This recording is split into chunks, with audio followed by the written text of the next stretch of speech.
Ed? Good morning, everyone. This is Ed Wilson, the Executive Director or Co-Executive Director for BNI San Diego, and we want to welcome the Secretary Treasurers and leadership teams for our chapters. We're really excited today to be able to do some training with regard to the Secretary Treasurers and entering applications online. The exciting thing about this is it is going to allow us to get our new members into the system quicker, which will enable them to be in the Palms and get Palms data inputted almost immediately. And to help us facilitate this, my very good friend and the Director of Support, Training, and Documentation for BNI Global around the world is my very good friend, Jeremy Walsh. Good morning, Jeremy. Hey, Ed. How are you? Thank you for having me here. I'm looking forward to showing your members some stuff here in BNI Connect. Oh, wonderful. We're glad you're able to join us and do this for us, and we're looking forward to hearing how to get this accomplished. Awesome. So let's start going through this. So basically, again, my name is Jeremy Walsh. I am the Director of Support for BNI Connect. Just a couple of quick housekeeping things before we get started. This is a live presentation, by the way, so that means that it can also be interactive. So if you have any questions at all as we're going through this today, please feel free to ask those questions, whether it's a scenario that you think of that you're not sure how it would work, or just to clarify or clear anything up. It would be great if you could ask those questions as we're going through now. Because this is a webinar format, everybody is muted on this call except for the two organizers, Ed and myself. That means that you'd have to type your questions in. So if you type your questions into the questions panel, I'll see that pop up on my screen, and I'll be able to answer those questions as we're going through today. So the other thing is that we will be recording this, so you can go back and review it later, or if there's somebody else on your leadership team that needs to be able to see this, you can share it with them. I'll provide the link to Ed, and he can email that out to everybody. It'll also be posted to our support site and with our other April webinars. All right, so that said, let's go ahead and get started. So what we wanted to talk about today, again, was the application process, because right now it kind of stinks for a new member a little bit, because you get it and a new member comes in and they're all excited and they want to get started in BNI, and then we have to wait for the application to get mailed into the office. Then we have to wait for it to get input into the system and all of that. And sometimes that could be through no fault of anybody's, but it could be a week or even 2 weeks, or I'm sure this would never happen in your region, but it could even be as long as a Never in San Diego. Never in San Diego, right? No. So, but all that time, the member is really struggling. They're having one-to-ones, they're doing referrals, they're doing all of this other stuff, yet they can't be reported into the POMS report, and they can't log into BNI Connect to pass their referrals, and they won't be able to use the app when the app comes out next week. So what we want to do is we want to speed up that process, and the best way to do it is as soon as they get approved by the membership committee, the Secretary Treasurers can jump in and just enter them into BNI Connect right away. Now, if everything is done correctly, it's actually not that much data entry. Because hopefully the information's already in BNI Connect from when they were a visitor, and so on and so forth. So let's take a look at how this process works. And to do this, I'm going to sign in as one of my test users in Antarctica as Alf. He is the Secretary Treasurer of my BNI Burr chapter out in Antarctica. So this is Alfred E. Newman. He's my good friend there in Antarctica. He's the Secretary Treasurer of the chapter. And just stepping through the process, he now has received an application. They've gone through the membership committee process, and what we need to do is we need to get that person active in BNI Connect.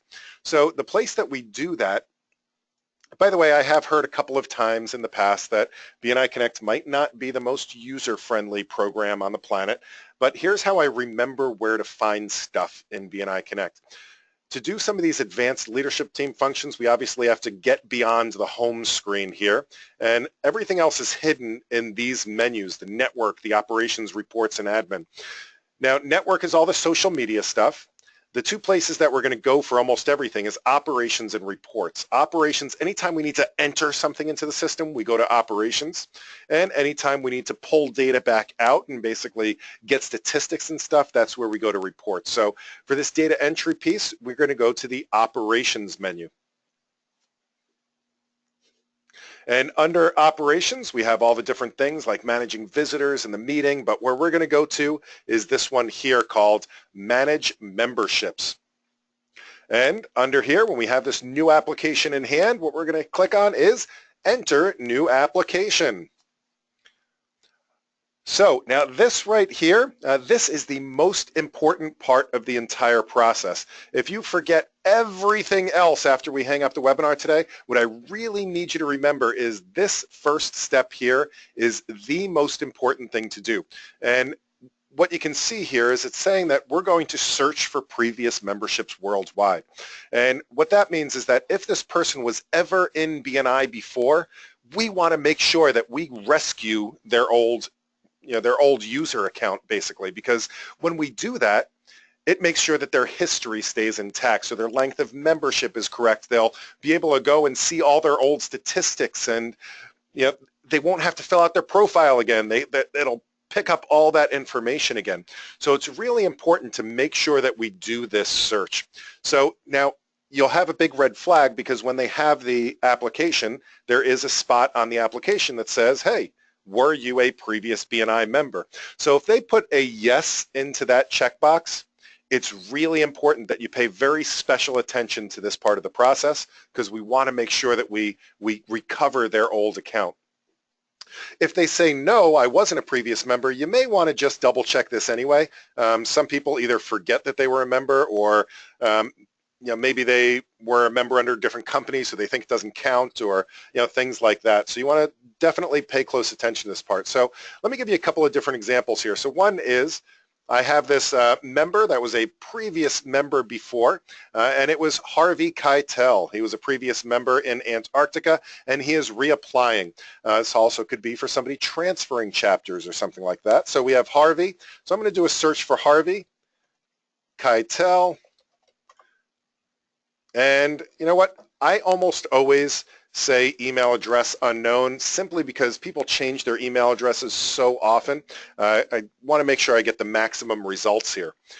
If I click search, it is going to look through the system, and here we have Harvey Keitel, and what we see over on the right here is a little red head, and if I hover over that head, it'll say convert to member. Now, the good part about this is once I do that, it's going to bring all his information back. I can click on Convert to Member. And what the awesome part is, if I look through this, almost everything is already filled out for me, which means that you have minimal data entry by making sure that you follow this step. All right, let's step through the application here real quick. The first thing is going to be the application date. Now, the application date is going to be what the application date is in the upper left-hand corner of the application. So let's say that the application date on this one that he turned in was April 6th. So now, important thing to note is that the application date will also determine the start of the membership. If it's the 1st through the 15th of the month, the official start of the membership, and therefore the renewal date 1 or 2 years later will be the 1st of this month.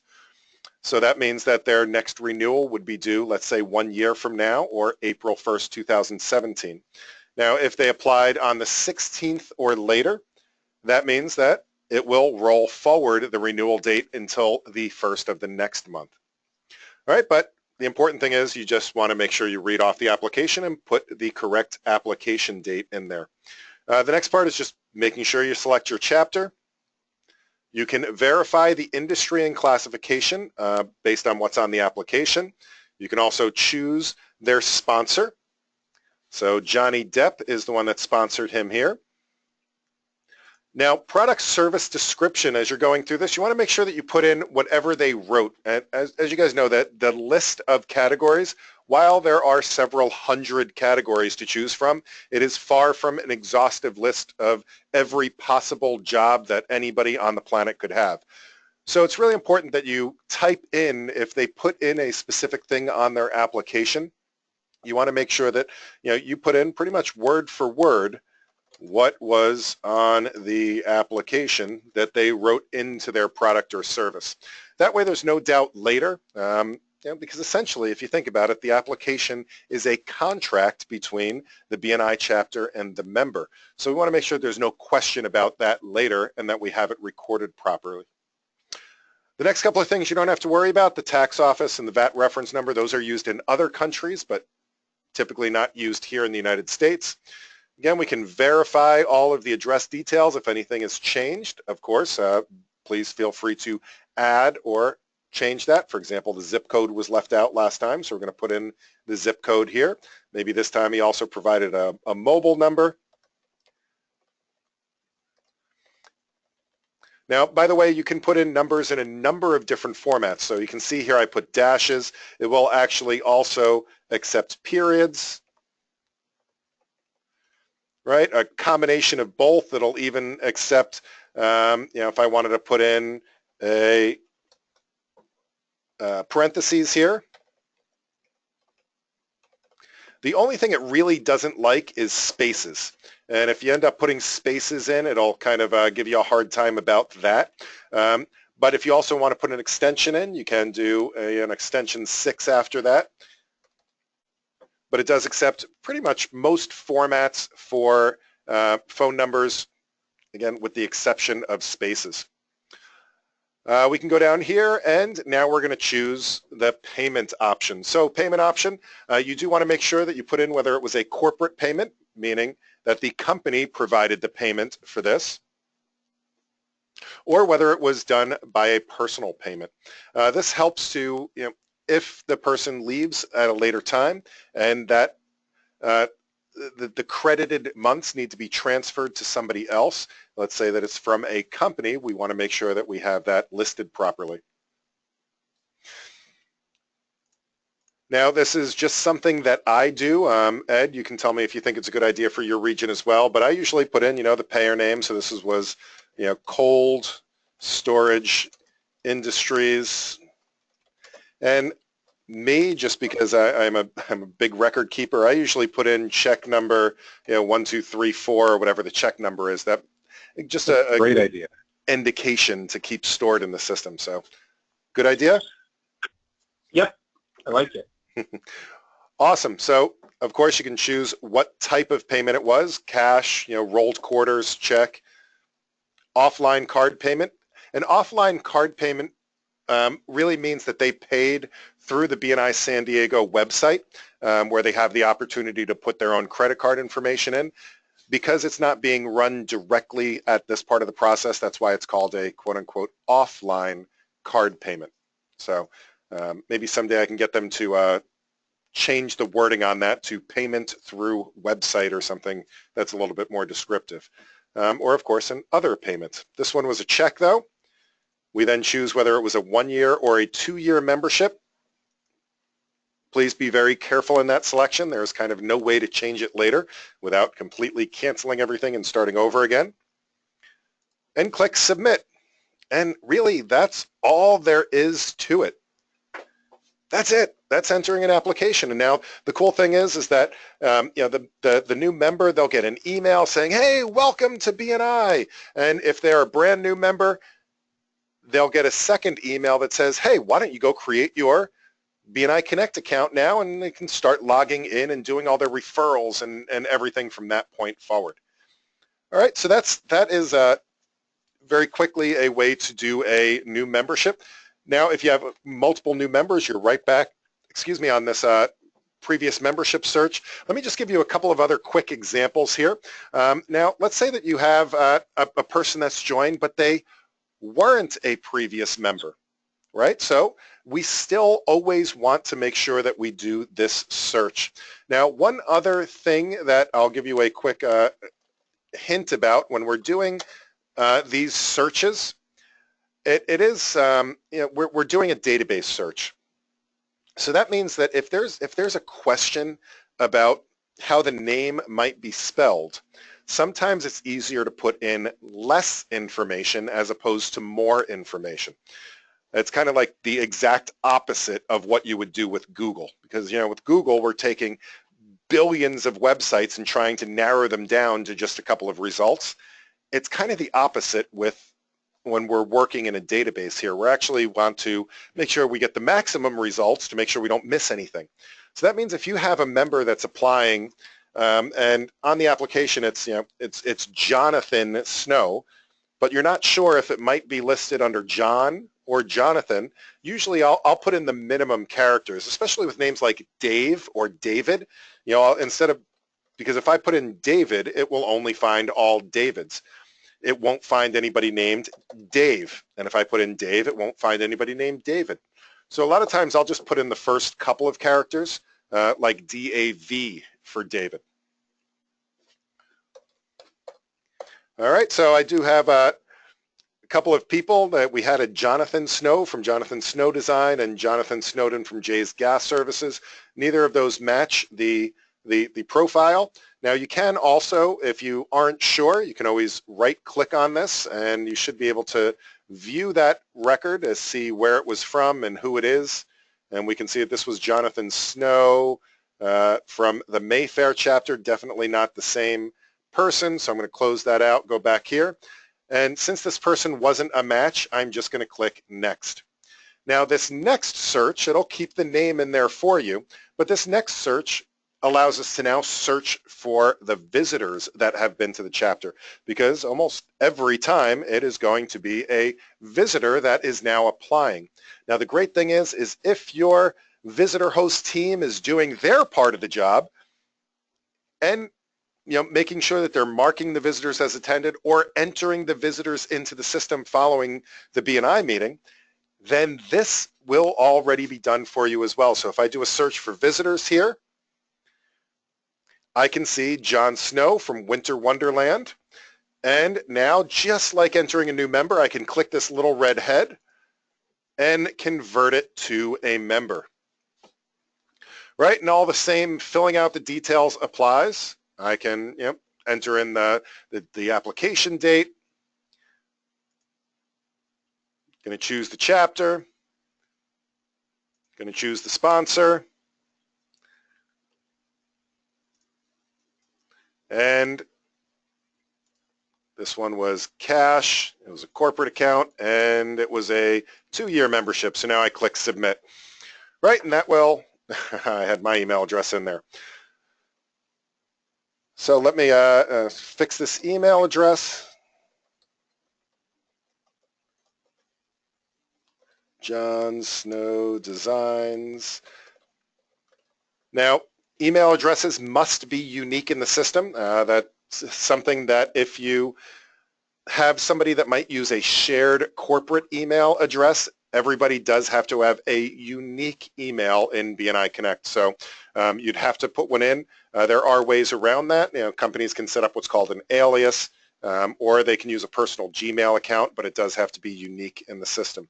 Keep in mind that if you choose member has no email, they will not receive any messages from the office or notifications or reminders or anything else.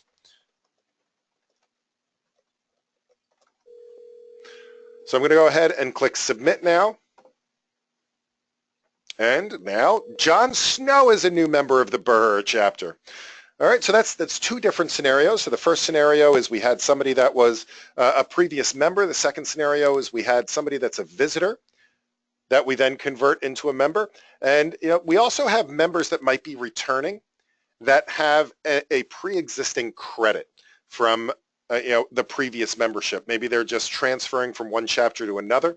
Now that's kind of a very special situation because you actually can't process those directly in the system. And let me give you an example. Bruce Banner, if everybody remembers Bruce Banner from The Incredible Hulk, he was also a member of this chapter. So at one point, and he's now returning. Now the thing is, he still had some months left over from his previous membership.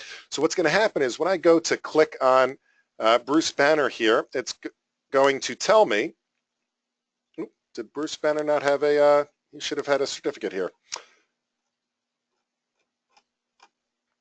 So it should pop up with a message saying that, this person has a certificate of credit, which at that point, if you get that message that they have a certificate of credit, basically stop.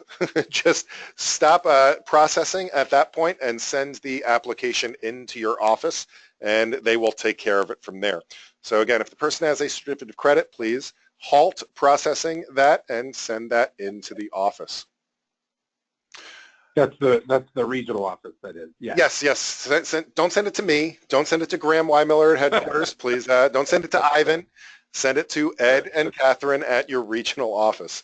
So, yes, absolutely. All right. Now, if the one thing is if your visitor host hasn't put the visitor in and they weren't a previous member, I can, of course, go to enter new member. And from there, you do have to fill out all the details, their name, their address, basically that you have to fill out that whole record from scratch, which, again, just minimizing your work. If we all work together as a team, if your visitor hosts are doing their job, if the members are registering their visitors, it's actually very, very minimal data entry, throughout the whole process. All right, now if you want to check your members and see which ones you've entered and where they stand in the process, one thing that you can do is to take a look at the pending members report. So if I go back to this manage memberships and I look at view pending applications, I can see these members that I've added here. That means that they are now in a pending state. They're on their way up to the regional office. Once the regional office has finalized that, they verify the payment and everything else, then they will disappear from this pending applications list. But this will let you know whether or not the office has reconciled it yet. One thing to note is that while they'll be active as soon as you enter the application, they'll only appear on the BNI San Diego and the BNI America sites after they've been fully reconciled.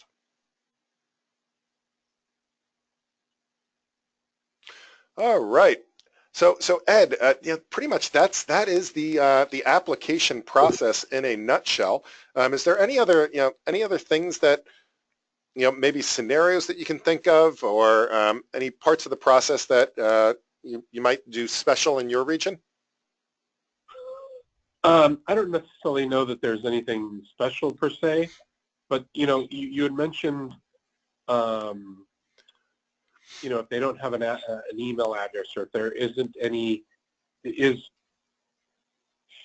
a secretary treasurer is reading through and they find that there's something that's missing, do they have to kind of close out, go find out the information, and then start over again, or will it kind of be in a holding pattern until they come back again? I'm not sure I followed that. If they so let's say that they're going through they're putting all the application everything in, and they realize that there's some pertinent information that the individual may have forgotten to put in and nobody caught it. There's no like, I want to pause this application halfway through the process and save it for later. You may want to verify the physical applications before you get started, which should be part of the process of actually receiving the application, making sure you're giving it a really close once over to say, hey, you forgot to fill out your sponsor. Hey, you forgot to fill out the application date, and making sure that gets done right away as you're actually accepting the applications. Yeah, and as usual, that never happens in San Diego, but I was thinking of the other places. Yes, anybody else that might be actually, yeah. So I did have another question with regard to something you mentioned earlier. So when the Secretary Treasurer hits submit, they become active as far as the chapter is able to enter, palms and all that. Does the potential, or does the pending member have the ability to access their BNI Connect account and to start filling in things, or is that a matter of kind of waiting from approval from our office? Nope. As soon as that application, as soon as you click enter, submit on that application, the member will be able to log into, they'll get the email saying, hey, congratulations, please register yourselves on BNI Connect. So yes, immediately they will be able to start logging into the system and recording their referrals. And again, the BNI mobile app comes out this Monday, the 24th. So they'll be able to download and start using the app, right away. Now you do have to log into BNI Connect at least once to create your account. And after that, you can jump on and start using the app. Wonderful. So that means it's a better new member experience because they're getting everything right away versus waiting, a week or 2 or 3 or whatever it is that it takes for the process to be completed. Yes, absolutely. And the other thing is you do also, this notice also goes out right away to your chapter support team, letting them know that a new member has been entered, and they can reach out to them and start doing, one-to-ones and everything else, pretty much immediately. So it's another bonus. We do have a question, Ed, from Karen Herreros. She says, basically, do we then mail the actual physical application to the regional office, or what should we do with this paper copy now? So the process is going to be the same with regard to that. It's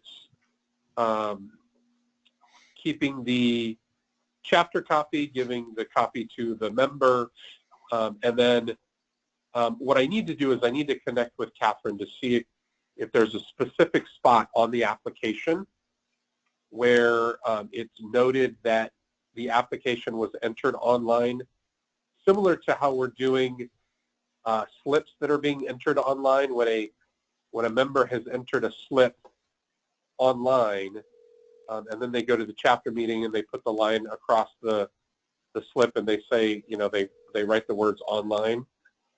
I believe we're going to be doing the same, but actually, no, I take that back. Because it's a contract, we're not going to be writing on the application.